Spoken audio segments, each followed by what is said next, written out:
How to rotate a video to the left from vertical to horizontal inside Premiere Pro 2019. Okay, so first of all, let's open the effect controls window. You can open it from window and effect controls also.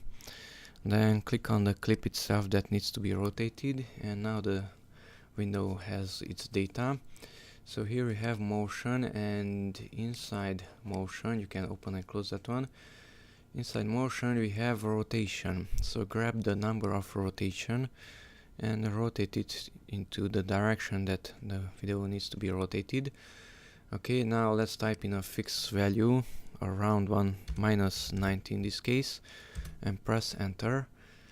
Okay, and although the scale is on 100, we still have black bars, so right click on the clip itself, and although this one is checked, scale to frame size, click on it once again.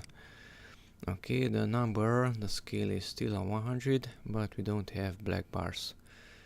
Okay, that's it. Thanks for watching. Bye bye.